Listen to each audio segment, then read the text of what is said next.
이런 식으로 리딩만 해서 되는 건지 좀 수동적으로 하는 거를 조금 이렇게 적극적으로 하게 바꿔줘야 되는데 저도 그 방법을 중간에서 잘 능동적으로 공부하게 하려면 어떻게 해야 되냐. 자, 가장 쉽게 할 수 있는 건 뭐냐면 책을 요약해 보세요. 영어로? 영어로. 영어로. 이제 인풋이 있고, 인풋은 읽는 거랑 듣는 게 있잖아요. 얘는 언제까지나 수동적일 수밖에 없어요. 어차피나 뭐 이렇게 읽어주는 거고 듣는 거니까. 걔는 많이 하면 당연히 도움이 돼요. 당연히 도움이 돼요. 근데 원서만 읽으면, 죽어라 읽으면 그럼 어느 순간 스피킹과 라이팅이 됩니까? 는 아니에요. 읽은 게 스피킹과 라이팅을 위한 이 재료가 될 수 있고, 약간 나중에 내가 불을 붙인다 그러면 그 장작이 될 수 있는 연료는 되지만, 그렇기 때문에 또 이게 없으면 안 돼요. 읽지도 않고 듣지도 않았는데 어느 순간 스피킹 라이팅이 되는 건 당연히 불가능한 일이에요. 왜냐면 연료가 없는데 어떻게 불을 붙일 거예요? 근데 연료를 쌓아놓는다고 그게 불이 되는 건 아니니까 그 점화를 해줘야 된단 말이죠. 그러기 위해서 필요한 게 어쨌거나 아웃풋, 스피킹이나 라이팅 무언가를 연습해줘야 되는 건데, 어떤 아웃풋을 할지는 각각의 사람의 성향에 달려 있는데, 근데 그거를 고려함과 동시에도 사실 각각의 장단점이 있어요. 스피킹을 하는 게 조금 더 재밌을 수 있고, 왜냐면 또 이게 더 액티비티가 있는 거잖아요. 내가 막 소리도 내고 막 그러다 보니까. 그래서 재미있을 수 있고, 결과적으로 우리가 원하는 게 또 스피킹이다 보니까 스피킹으로 가는 게 더 맞다라고 생각하시는 분들도 계세요. 근데 스피킹의 단점은 뭐냐면, 어쨌거나 얘는 사실 말을 한다는 거는 누군가 들어주는 사람이 있어야 뭐가 또 되는 거다 보니까 혼자 하기 좀 애매한 게 있고, 비슷한 맥락에서 얘가 첨삭이 안 돼요. 내가 제대로 말했는지 안 말했는지를 알기도 되게 어려워요. 그럼 라이팅은 어떠냐? 자, 라이팅의 장점은 뭐냐면 조금 더 고민하면서 할 수가 있어요. 그러니까 무슨 말이냐? 의도적인 노력을 내가 가미할 수가 있어요. 문장을 한번 써보고 이게 맞나? 라고 내가 한 번 더 돌아보고, 한 번 더 돌아본다고 해서 내가 무조건 맞는 문장을 쓰는 건 아니겠지만서도 그 의도적인 노력이 가능해요. 스피킹은 그게 잘 안 돼요. 막 말을 해야지, 발음 신경 써야 되는데 이 문장이 맞는지 안 맞는지까지 따지기는 너무 어렵단 말이죠. 라이팅은 내 속도에 맞춰서 천천히 쓰면서 돌아보고 어쩌고저쩌고 하는 게 가능하니까. 그리고 돈이 들지만 원하면, 필요하면 첨삭하는 서비스도 있어요. 그런 데 가서 하면 내가 피드백도 받을 수는 있는 거예요. 근데 결과적으로 이 라이팅의 단점 중에 하나는 뭐냐면 어쨌거나 스피킹이 아니라는 거죠. 발음에 대해서도 내가 이제 공부하는 부분이 적다는 거고. 그럼 이 두 가지 중에 뭘 선택하면 되냐? 라이팅으로 시작해서 스피킹으로 넘어가는 걸 저는 많이 추천을 드리는 편이에요. 특히나 나이가 많은 성인 분들에게는. 그러니까 대학교 이미 지났어. 그러면 저는 스피킹 전에 라이팅으로 가는 쪽을 많이 추천드리는 편이에요. 왜냐면 스피킹 쪽으로 곧장 가는 게 되게 부담스럽고, 이게 노력하는데 근데 결과적으로 효과가 없는 경우들이 많기 때문에. 근데 사실 어릴 때부터 영어를 공부한 케이스에는 스피킹 하는 게 그렇게 부담스럽지 않을 수도 있거든요. 근데 여전히나 하나의 문제가 남아있는 게 뭐냐면 내가 말할 대상이 없잖아요. 그리고 대상이 있어도 더 중요한 건 뭔지 알아요? 말할 거리가 없어요. 막 이런 무슨 화상 영어 할 말이 없어, 나는 이 사람이랑. 그러다 보니까 자, 하는 게 도움은 돼요. 당연히 도움은 돼요. 그것도 다 경험으로 쌓이는 거기 때문에. 하지만 그 언제나 화상 영화를 하거나 전화 영어를 하면은 그 남는 공허함이 있어, 뭔가. 왜냐면 내가 하고 싶은 말을 한 게 아니기 때문에 그래요. 그래서 그 중간에 중첩이 되는 무언가, 역시나 하나의 답은 없지만 그 중에 하나, 어쨌거나 굉장히 좋은 것 중에 하나는 뭐냐면 원서를 읽고 그럼 인풋이 됐을 거 아니에요? 그걸 갖다가 내가 자, 독후감을 쓰는 게 아니에요. The name of the book is Nate the Great. 이 책의 이름은 이거고요. I started reading it because my mom told me to read it. 이렇게 막 해. 진짜 그렇게 쓰더라고, 진짜. 그리고 나서는 중간에 뭐 좀 적다가 마지막에 It was very hard, but it was interesting. 이러고 끝나. 맨날 똑같은 내용이야. 두 번째 책을 그럼 또 독후감 써야 되잖아요. 그때부터는 고역이야. 왜냐면 나는 벌써 할 말을 다 했거든. 그래서 내용을 요약하는 거예요. 그리고 내용을 요약하면서 내가 읽었던 문장들, 봤던 단어들을 그대로 활용하는 거예요. 그리고 이게 어떤 습관이 되잖아요. 그러면 책을 읽을 때도 뭘 갖다 쓰지? 이 보는 눈이 달라져요. 그냥 수동적으로 그냥 지나가면서 문장들을 읽고 단어를 보는 게 아니라 내가 이거 요약해야 되거든. 그러니까 뭘 쓰긴 써야 되는데 이걸 써야 되나 저걸 써야 되나, 이게 한번 박히면 몰입도가 달라져요. 왜냐면 내가 써먹을 단어들을 찾는 거기 때문에. 보세요. 두 가지가 해결이 돼요. 먼저 뭘 내가 적든지 쓰든지 할 말이 없는 문제가 해결이 돼.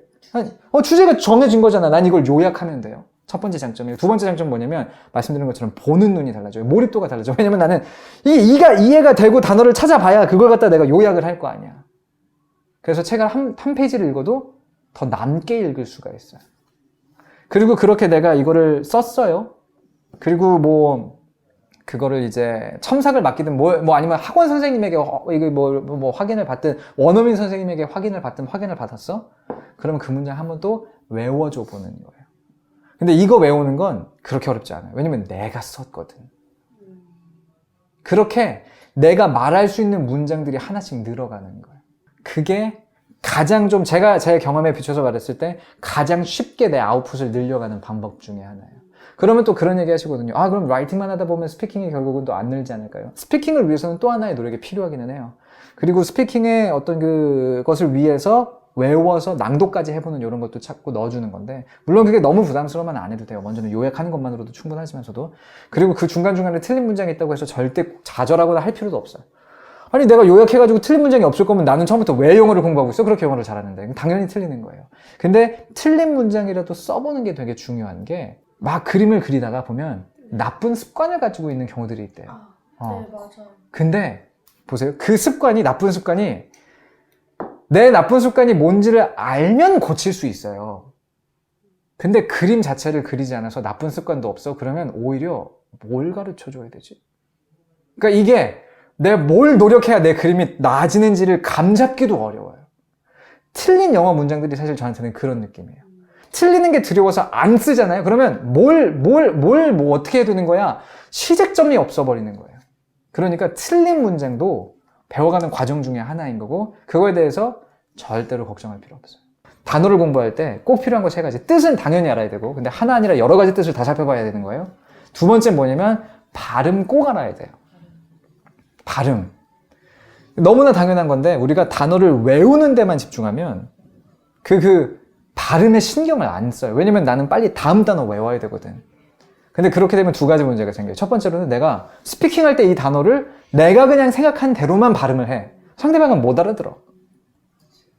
그러니까 외웠는데 왜 상대방은 못 알아듣지 하고서 되게 좌절하게 돼요. 영어 때려치고 싶게 돼.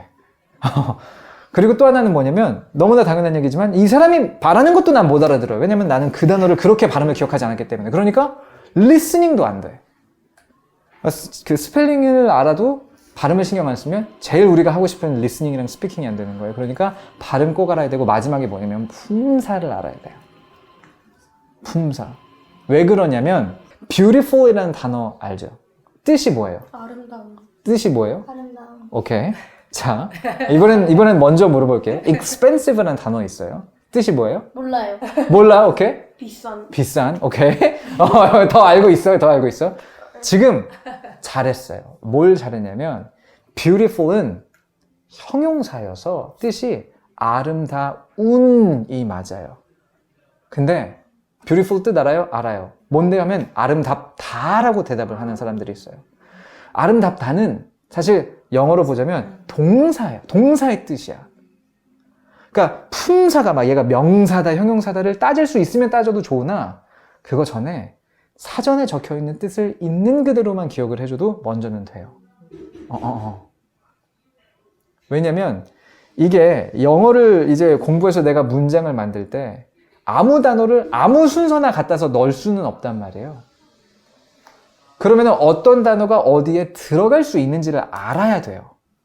근데 그 단어가 어디에 들어갈 수 있는지는 품사에 달려 있거든요. 그래서 어떤 일이 벌어지냐면, 아름다운이라고 알고 있는 사람들은, 예를 들어서 그런 문장 한번 만들어 볼게요. 그녀는 아름답다. 어떻게 말하면 돼요? She is beautiful. She is beautiful. 발음도 좋아. 비동사가 있어야 되는 게 이게 납득이 돼. 왜냐면 beautiful은 아름다운이니까 she is까지 나와주고 beautiful 써야 그녀는 이다, 아름다운, 그래서 그녀가 아름답다 라는 뜻이 되는구나가 이해가 돼요. 근데 beautiful을 그냥 아름답다라고만 알고 있는 사람한테, 워낙 문장이 쉬워서 틀릴 일이 없긴 한데, 그녀는 아름다워요 라고 말해봐요. 그러면 she beautiful. 중간에 비동사를 건너뛰는 거예요. 왜? beautiful이 아름답다니까. 이런 식으로 구멍이 생기기 시작하는 거예요. 지금 얘기한 예는 진짜 쉬운 예예요. 진짜 쉬운 예로 누가 그런 실수해? 라고 생각하실 수 있는 예인데, 근데 그런 경우들이 되게 많아요. 특히나 수준이 높아지면 높아질수록. 그리고 읽을 때가 아니라 영작을 할 때. 영작을 할 때. 그래서 단어를 외울 때 꼭 보셔야 돼요. 사전에 적힌 그 품사 그대로 뜻을 알고 있는지. 가장 좋은 건 내가 직접 접하는 영어에서 나온 단어를 흡수하는 게 가장 좋아요. 그래야지 문맥이 있기 때문에 더 잘 기억나거든요. 근데 문제는 어쨌거나 학교에서 시험을 봐야 되고 이런 조건들이 있다 보니까 단순히 뭐 영화 원서가 됐든 유튜브가 됐든 영화를 보면서가 됐든 내가 접하는 거에서 나온 단어들만 가지고 공부하기에는 조금 마음이 급해지는 게 사실이에요.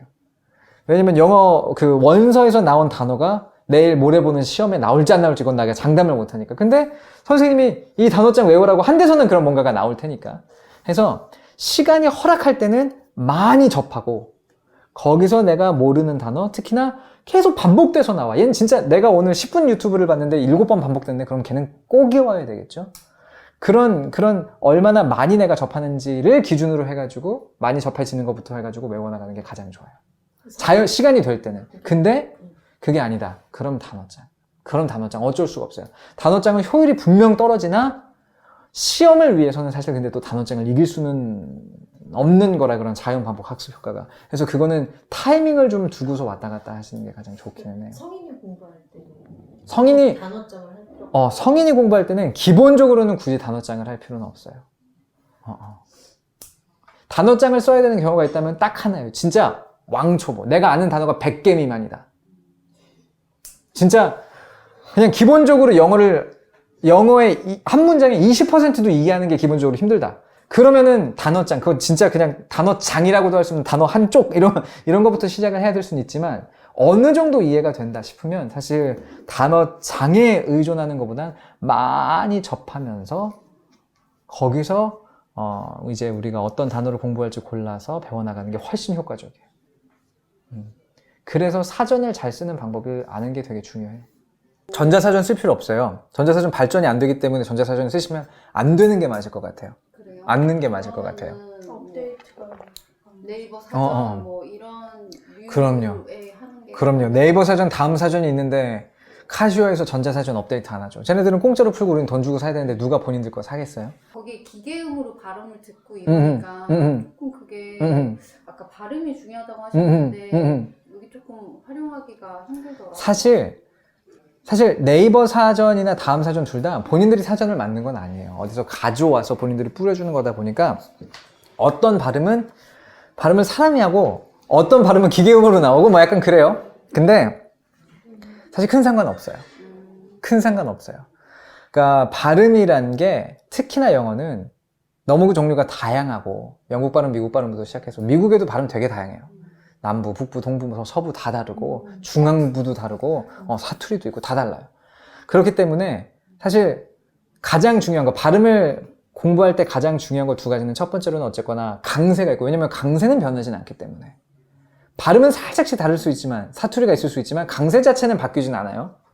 그게 있고 두 번째로는 뭐냐면 어쨌거나 아무리 다양한 소리의 어떤 그런 억양들이 있다 그래도 변하지 않는 또 그 뼈대는 있단 말이에요. 예를 들어서 알파벳 D는 언제나 D라고 발음이 되지 D가 갑자기 T로 발음이 되는 경우는 없어. 그러다 보니까 기계음으로 들어도 걔가 최소한서도 엉뚱한 걸 알려주지는 않을 거기 때문에 큰 문제는 없어요.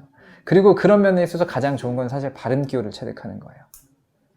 제가 되게 평소에 많이 발음에 대해서는 특히나 강조하는 건데 이게 아직 둘 다 나이가 어린 편이기도 해요. 근데 한번 테스트 해볼까요? 자, 한번 먼저 해볼게요. 요거 순서대로 한번 읽어봐요. low. 요렇게 세 개 한번 읽어봐요. low. 그죠? 마지막 단어를 지금 둘 다 몰라가지고 이게 법이라는 뜻의 단어고 LAW 본 적 있어요? 본 적은 있는데 기억이 세게 남지 않아서. 맞아. 이렇게 또 한번 배워가는 거지. 근데 얘 같은 경우는 발음이 어떻게 되냐면 자, 이건 love라고 돼서 여기서 오는 우리나라 말 발음에 러처럼 돼요. 어처럼 발음이 돼요. 그리고 둘 다 맞아서 두 번째 거는 low라고 발음이 돼서 자, 똑같진 않지만 굳이 비교해보자면 우리나라 말 o에 가까운 소리가 나요. 얘 같은 경우는 law라 그래서 o랑 어의 중간 소리가 나는 게 맞아요. 자, love. 이게 어니까 내가 손을 이렇게 해볼게요. love, love, law. 이렇게 나는 거예요, 소리가.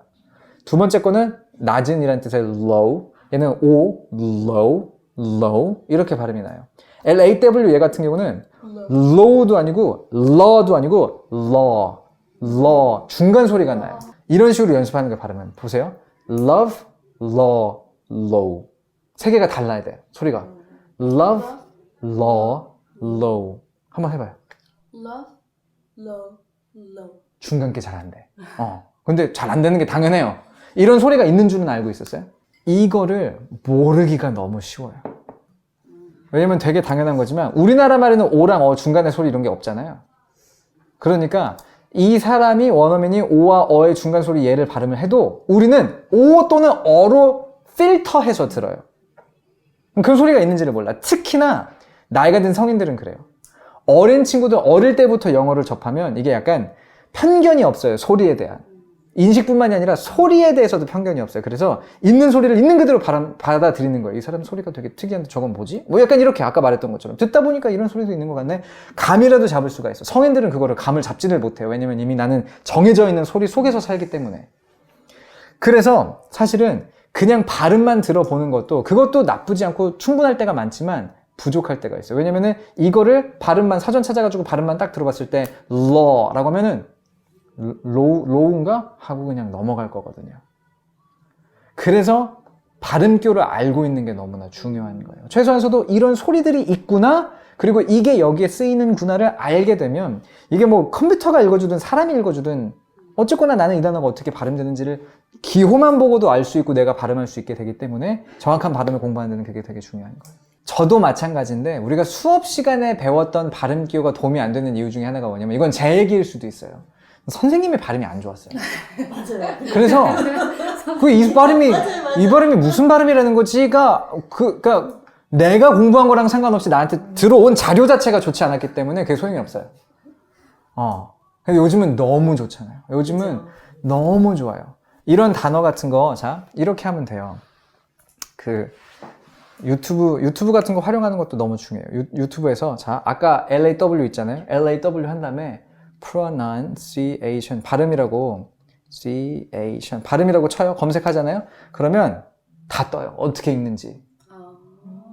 이거 사실 어디 학원, 그리고 여기서 low or law, 지금 비교해주는, 내가 여기다 적어놓은 거 비교해주는 영상 곧장 뜨잖아요. 그죠? 이런 거 보면, 물론 영어예요. and law. Low low and law. and law. 소리 다르죠? 네.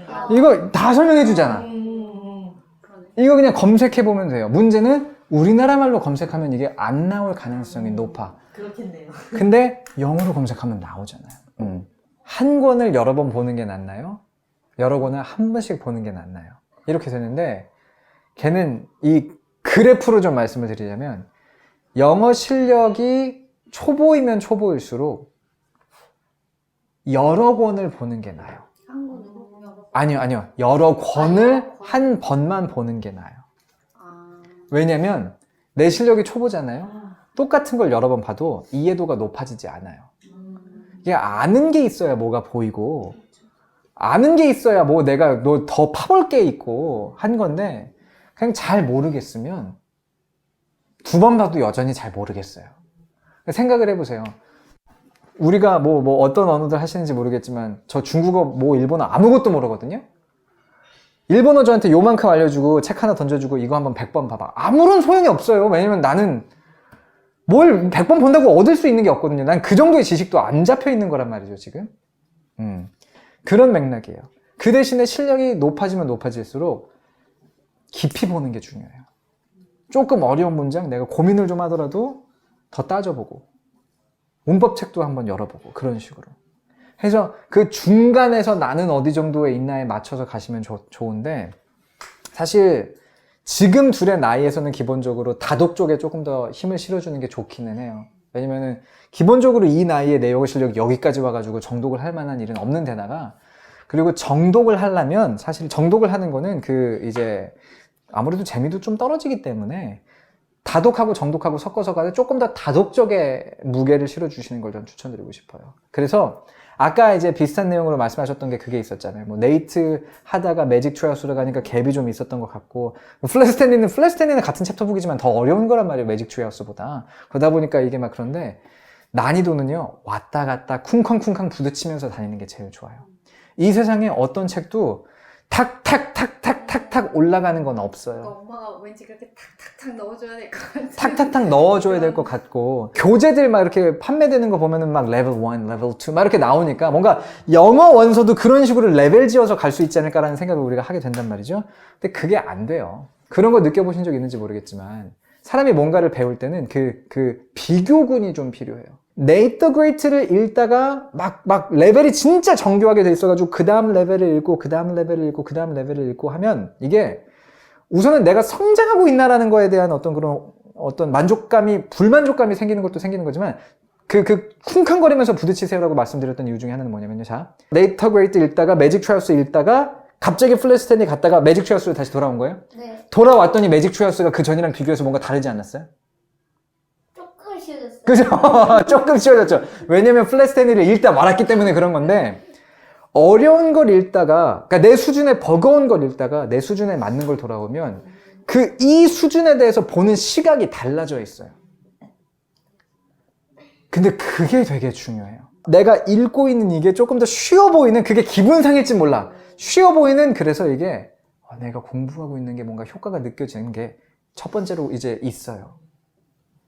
그리고 두 번째는 뭐냐면 이 더 어려운 거를 접해 봄으로써 그 다음 거를 이제 우리가 계속 고민하게 되는 이 스위치가 켜져요. 스위치가 켜져요. 그러니까 다음에 어려운 수준이 뭐가 있을 수 있다는 걸 아는 것만으로도 뇌는 이미 그거를 스캔하기 시작한단 말이에요. 근데 다음에 어려운 게 뭐가 있는지 모르잖아요?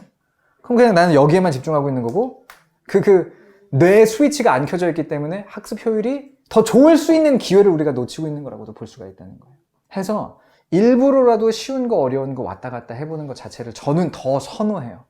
특히나 언어는 그런 것 같아요. 그리고 언제나 아무리 그래도 레벨이 있어도 언제나 그 벽이 있다는 거는 또 이렇게 생각하시면 되실 것 같아요. 우리 왜 자전거 탈 때 자전거 탈 줄 알아요? 두발 자전거 타요? 아, 네. 두발 자전거 타요? 네. 그 전에 네발 자전거 타지 않았어요? 네. 네발 자전거랑 두발 자전거는 다른 거예요. 네 발에서 세 발로 넘어간다 그래서 두 발이 쉬워지는 거 아니에요. 하나라도 보조바퀴가 있는 것과 보조바퀴가 없는 거에 그 벽은 깰래야 깰 수가 없는 벽이 뭔가가 있단 말이에요. 안 되더라고요. 안 돼요. 그러니까 네 발을 내가 100만 년을 탔어도 두 발을 탈 때는 넘어지게 돼 있어요. 네 발에서 세 발로 간 다음에 두 발로 가도 두 발로 가면 넘어지게 돼 있어요. 영어도 마찬가지예요. 아무리 레벨들이 팍팍팍팍팍 있어도 한 단계 올라갈 때마다 그 성장통을 안 겪을 수는 없어요. 그럴 거면 막 갖다 가서 부딪혀보는 게 차라리 나은 거예요. 차라리 이런 게 좋아. 그냥 처음부터 내가 이걸 읽을 수 없을 거라는 책을 도전해보는 거야. 실패해도 마음이 편하거든. 해리포터 한번 가자. 그래서 그런 측면에서 해리포터는 괜찮아요. 왜냐면 내용이라도 재밌고 내가 보고 싶어. 영어 수준은 나를 이미 뛰어넘었어. 나는 이거 못 읽는다 그래서 내 자존심에 상처가 되는 일이 아무것도 없어. 근데 읽다가 봐봐요. 해리포터 읽다가 네이트 더 그레이트로 들어가 봐요. 네이트 더 그레이트는 애의 책이란 말이에요. 근데 그런 거를 왔다 갔다 경험해 보는 게 오히려 내 영어 실력에 대한 다른 관점들을 막 제공해 주면서 뭔가 평소에 느끼지 못하는 재미 같은 거를. 그리고 아주 간단하게는 이 책 쉽네라고 한 번이라도 그런 얘기 듣고 싶지 않으세요? 이 책 진짜 쉬운데 근데 그걸 내가 느끼게 된다니까? 그 기분뿐일지라도.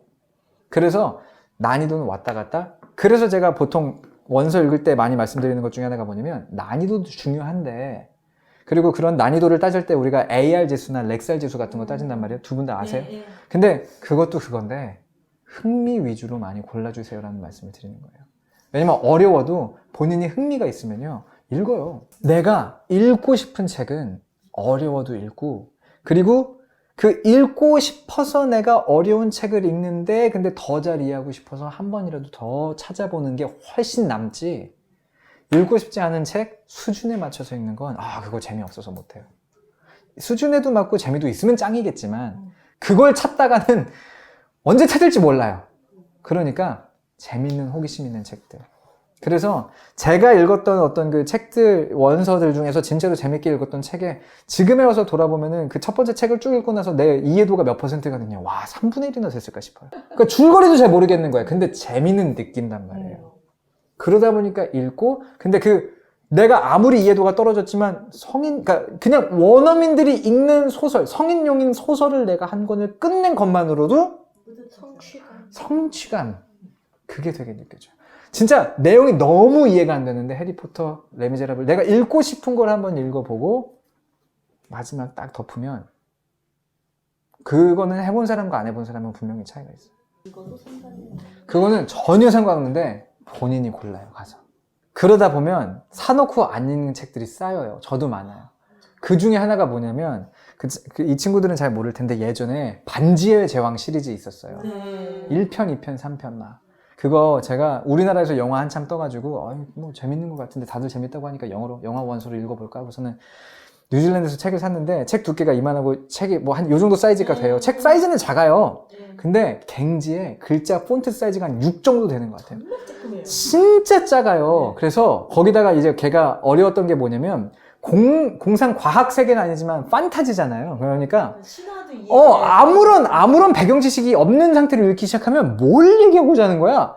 알 수가 없어. 그러니까 내 영어가 완벽하면 이 설명을 알아듣고 배경 지식을 흡수해서 읽을 수 있겠지만 내 영어도 완벽하지 않은데 내가 본 적 없는 얘기를 해버리니까 한 페이지를 못 읽겠는 거예요. 그래서 걔는 진짜 한 페이지 이상을 읽지를 못했어요. 호빗을 먼저 읽어야 될까요? 근데 그런 것도 경험이에요. 이런 거를 보니까 아이씨 돈 아깝네. 다음에는 이런 거 사지 말아야지 하고 그 다음 책을 고르게 돼요. 그리고 그런 것들을 이제 피하기 위해서 가장 중요한 건 뭐냐면 가서 한번 읽어보는 거예요. 한두 페이지 읽어봐서 느낌이 어떻다 읽어보면 돼요. 예를 들어서 뭐 축약본을 샀어요. 근데 내가 읽고 싶던 거여서 재밌는데 좀 아쉬워. 그럼 그때 가서 풀 버전을 사도 되잖아요. 한 권 한 권이 갖는 무게에 너무 집중하지 않으셔도 돼요. 그러다 보면 내 스타일을 찾게 되는 거고, 그러다 보면은 이제 내가 사서 어려워서 못 읽었는데 몇 권 읽다가 다시 돌아오기도 하고 그런 거니까, 그거는 읽는 사람이 겪어보고서 내 마음에 들어. 왜냐면 아까도 말씀드렸잖아요. 난이도와 상관없이 마음에 드는 걸 골라주세요라고 했는데 내가 고른 게 아니에요. 그럼 마음에 드는지 안 드는지 모른단 말이죠. 내가 골라서 마음에 들어야 돼요. 그래서 그런 걸 고르다 보면 저는 뭐 두이냐면은 책 종이 같은 것도 막 따졌었고 옛날에 잘 펴지는지 안 펴지는지도 되게 중요해요. 글씨 폰트는 또 어떤 사이즈인지 막 이런 것도 따지고 그랬었는데 어쨌거나 책을 딱 잡았을 때 읽고 싶다 라는 느낌이 들어주는 그런 책을 사면 가장 금상첨화죠.